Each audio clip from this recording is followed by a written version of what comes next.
Hey, it's author and attorney Kelly O'Connell with Knockout Radio, fighting for insights in each podcast. Today we're talking about the everlasting war against Trump.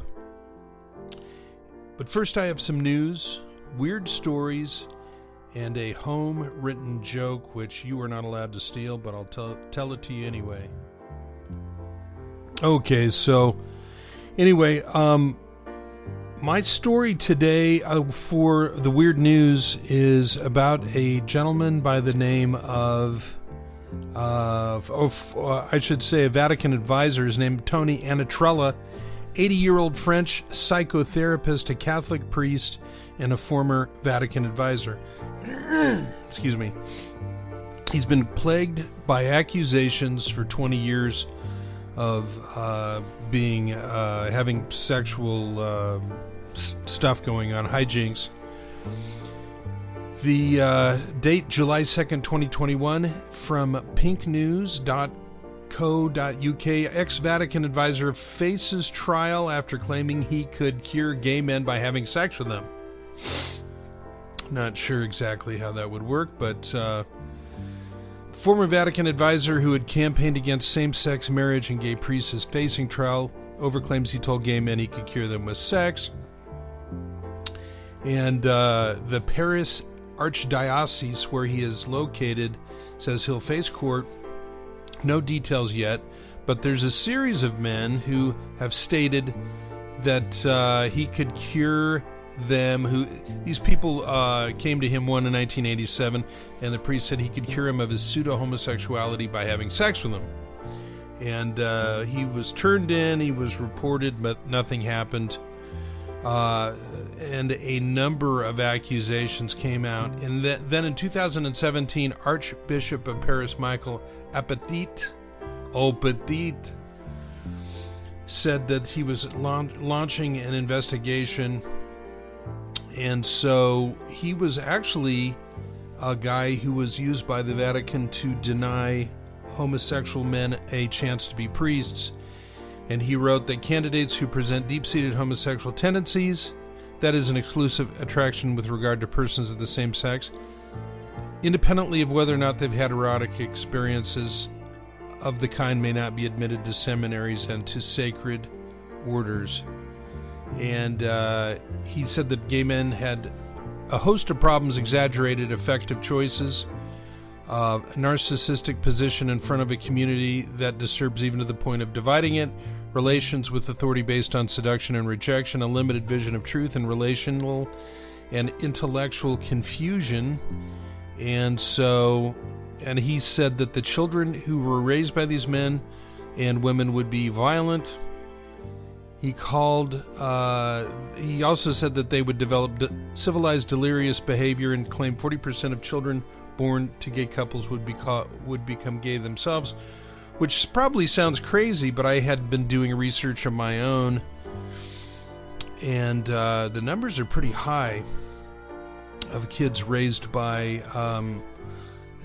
gay parents will themselves live as open homosexuals. I think it's 58% of the children of lesbians is what I read, and that was in Mark Regnerus's report, which was a study of studies, so you might want to look it out and fact check me on that. But anyway, all right, could be related to this article that I just read, but my joke: one of my keys to success in life, never start a conversation at a urinal.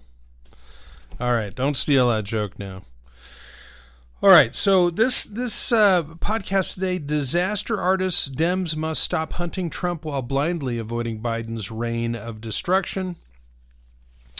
And so what's going on in this? I had another argument with my buddy over text. It's always the same stupid argument. He sends me an article that proves some position that he believes in, which is invariably that he hates Trump and Trump's a terrible person. And so I got into a frenzy with him. I'll read you some of it in a minute, but it's not even worth really talking about, because this guy never responds to any of my points. And I find that is probably common in some of these situations. And why doesn't he respond? Number one, he's got a superior attitude. He's got his fact. He presents his fact. He's not going to defend his fact because the article that he sends me proves his fact. And another reason, though, the real reason is that he can't really defend a lot of the stuff that I say, and so he pretends like it's not important enough to respond to. So, now, quoting Elvis, America is caught in a trap we can't get out of the habit of attacking Trump as we ignore Mad Joe and his incompetent vice president and the rest of his crazy government. It's understood that Trump is an existential threat now to the Democrats, maybe more than ever. But only, why is it? But only because of how bad Uncle Joe is doing.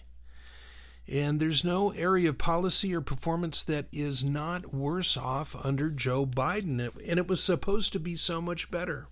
Therefore, Trump's second term has a stunning sense of inevitability. It's like Groundhog Day. It's like deja vu. But whose fault is that? Meanwhile, the insane continuation of the Trump, what do you want to call it, a war? Do you want to call it a crusade to go after Trump now that he's out of office and you can't impeach him anymore?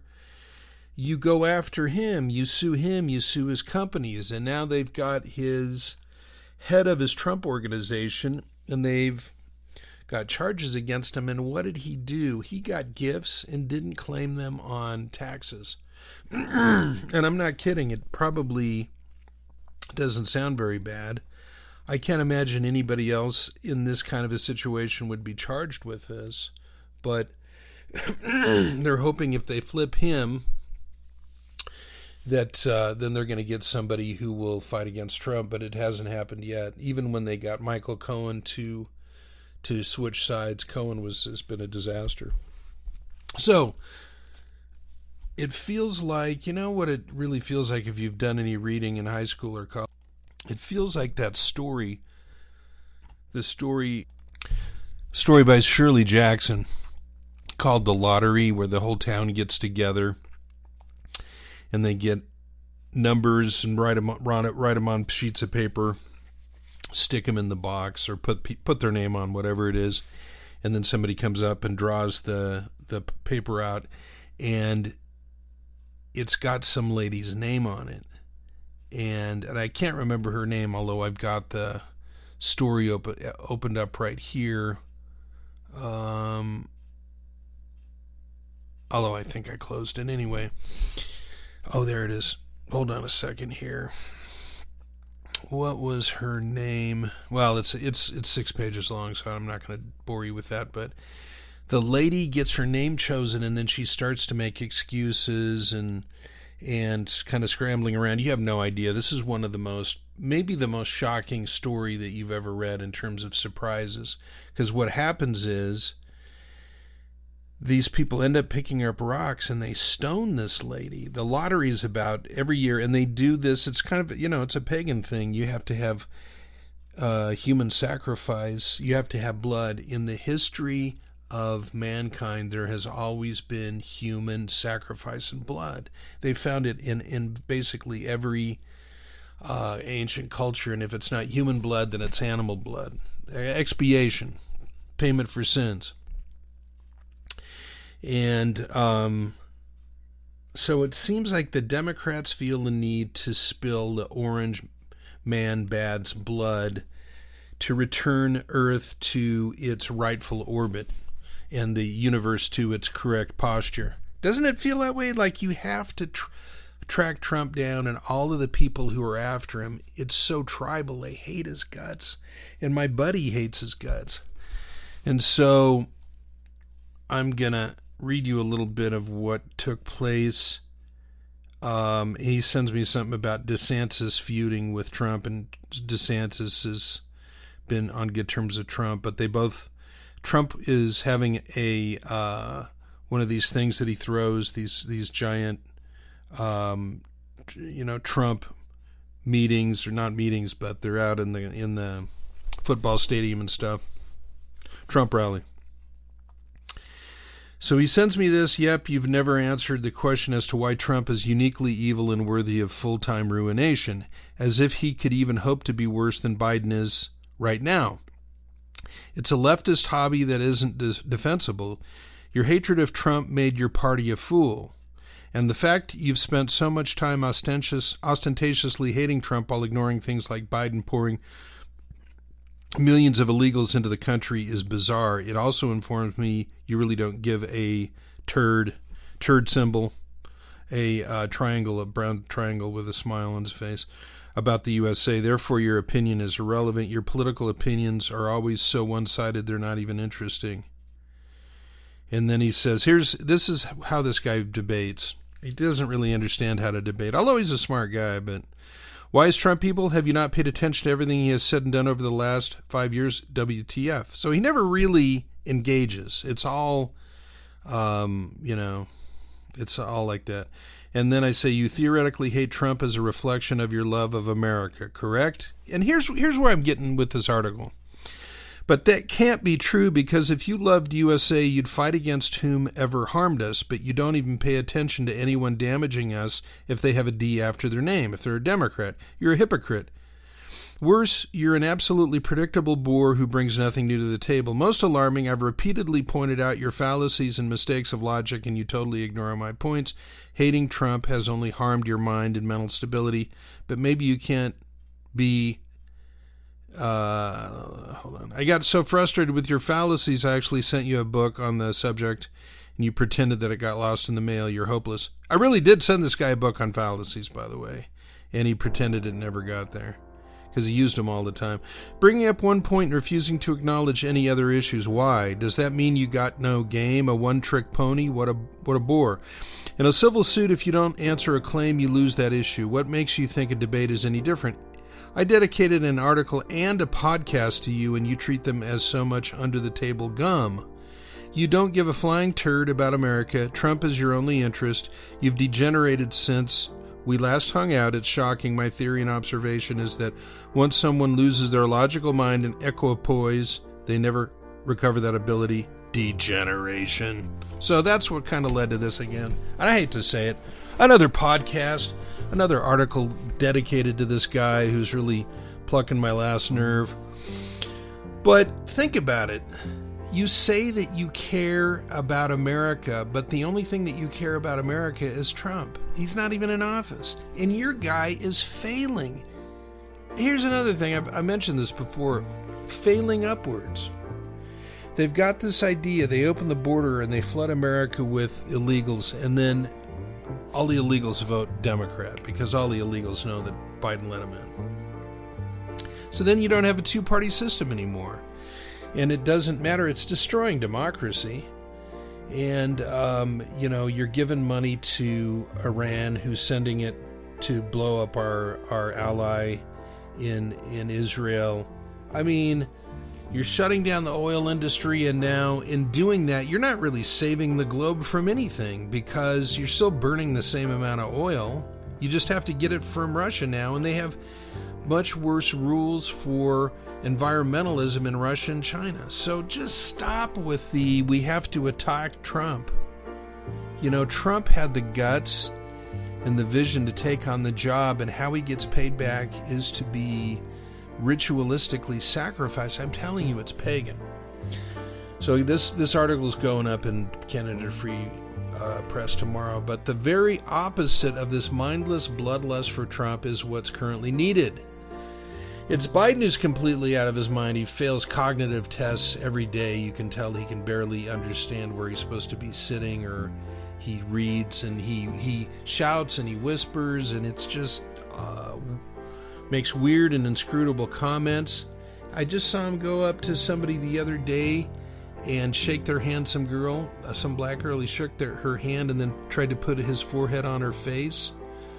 And another girl that he grabbed both of her, I think an Asian girl, he grabbed both of her hands.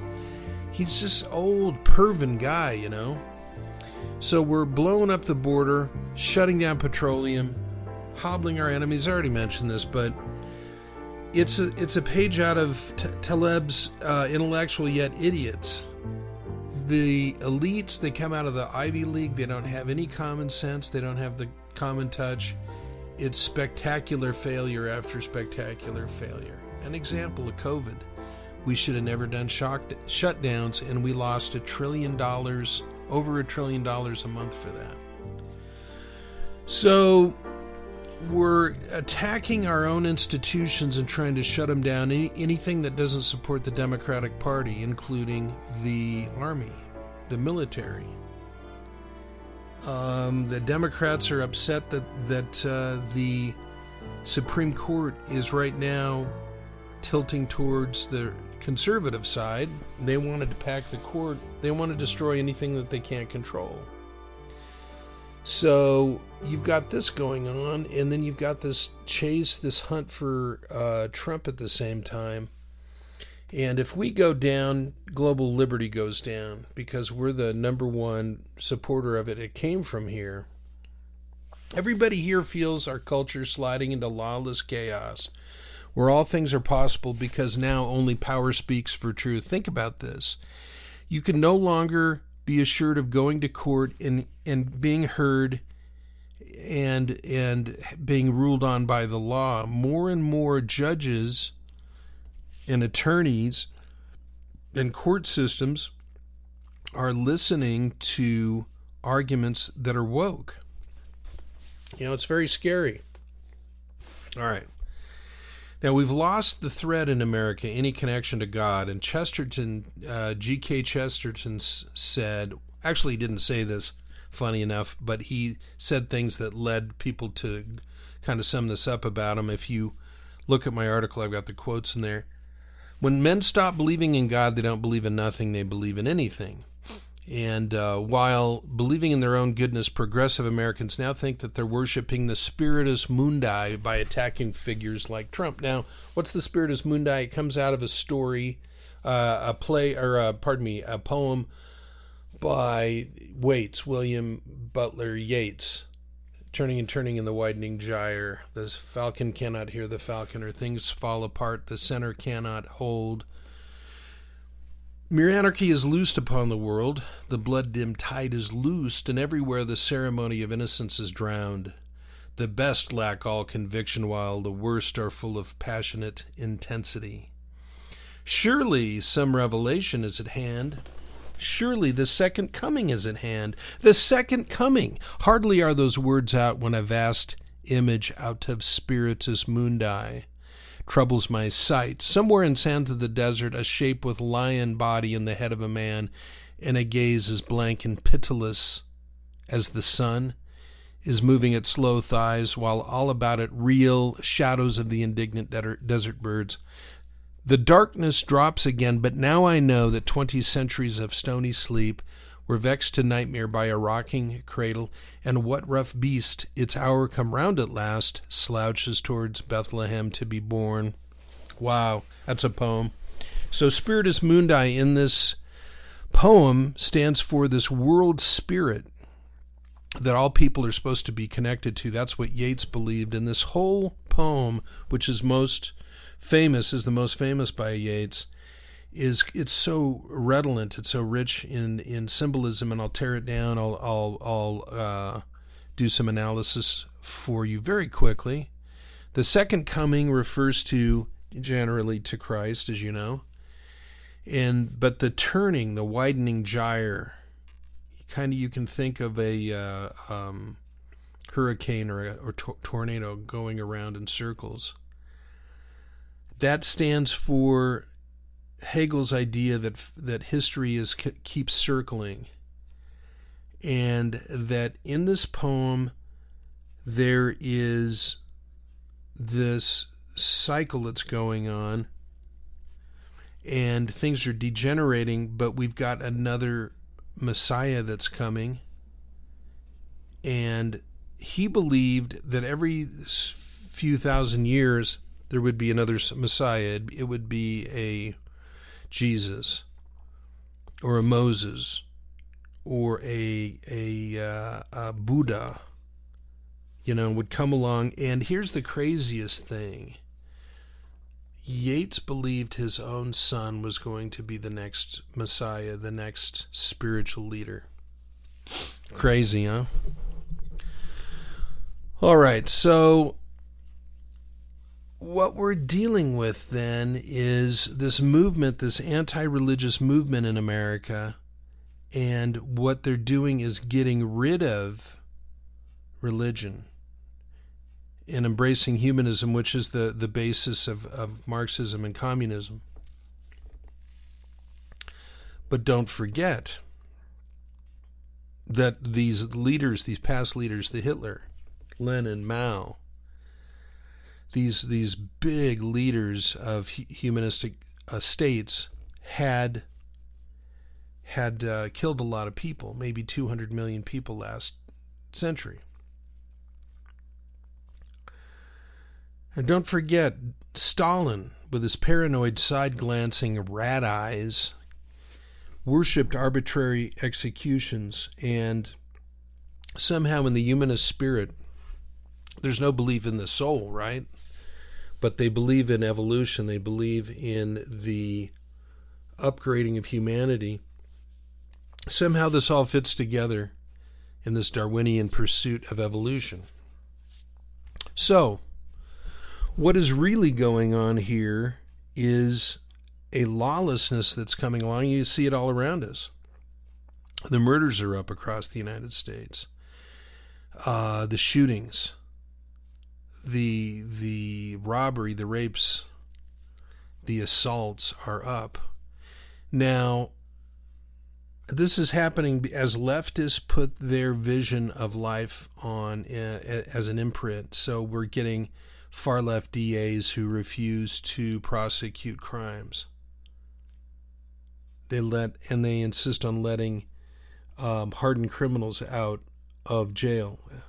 So you've got more and more crime going on. Now, Eric Vogelin writes about the murder of God, and he says the nature of a thing cannot be changed. Whoever tries to alter its nature destroys the thing. Man cannot transform himself into a Superman. The attempt to create a Superman is an attempt to murder man. Historically, the murder of God is not followed by the Superman, but by the murder of man. The deicide of the Gnostic theoreticians is followed by the homicide of the revolutionary practitioners. Deicide is the murder of God. And think about this, pardon me. You can't make somebody into a Superman, and that's what Nietzsche asked for. A person can't be a Superman.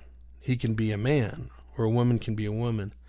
Also, Vogelin would argue, I believe, that you can't change a man into a woman because each person has their own imprint of who they are inside. It can't be altered, no matter what the person experiences. So the left really believes if they cancel religion, they can kill God and then will overthrow the entire divine created order and build a new world. There will be no gender or constitutions or family, property or rights, only duties to the deified state. Think about this, as the church falls away, as many institutions, democratic institutions in America fall away, you more and more depend directly on the state. Paradise will be constructed on earth when all wealth belongs to the government. The state will mandate that the lion lays down with the lamb, and I believe that is in the prophet Isaiah. Prosperity will flourish with peace on earth. Of course, as Vogelin foretells, such leftist anarchy brings nihilism, which is complete lawlessness, total loss of law of any kind, resulting in a true bloodletting, culminating in national suicide of these moronic and conceited cockroach spirit elitist rebels. Okay, so when you lose all rules, you lose all law, what happens? Now you want to think, you want to hope that people will repair, they will turn to their inner light, they will return to their guardian angel and use the best principles to guide their decision making, but we know in fact that's not what happened. Do you remember when they had Chaz in Seattle, and the mayor claimed it would be the summer of love, and it turned out it was a jungle there, and 2 young black people were killed. And the crowd was so unruly that they would not allow the emergency people to come into this new little community to save the lives of one of the kids. So he died because they could not get to him. And that's what people are really like without any rules. So anyway, thanks for tuning in. It's really wonderful to spend time with you. And put in, knock out a little addition to the channel, but put down your thoughts if you disagree with anything, or if you can embellish and improve on anything that I said. And please make a note. But hope you have a wonderful night, and hope you have a great day tomorrow, and I'll catch up with you soon. Kelly O'Connell, Knockout Radio. Ciao.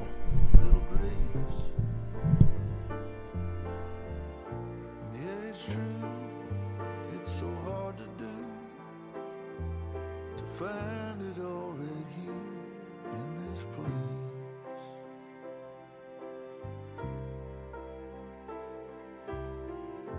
It's hard to rest in America, the weight upon your chest. It's hard to stay here in America when it feels like there's nothing left. There's a reason why we don't give up. There's a future here, my Lord, I pray. And yeah, it's true, if we can make it through all this, we might be better off one day.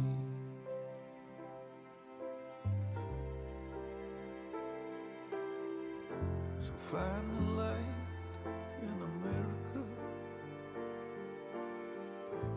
in its hollow ancient haze.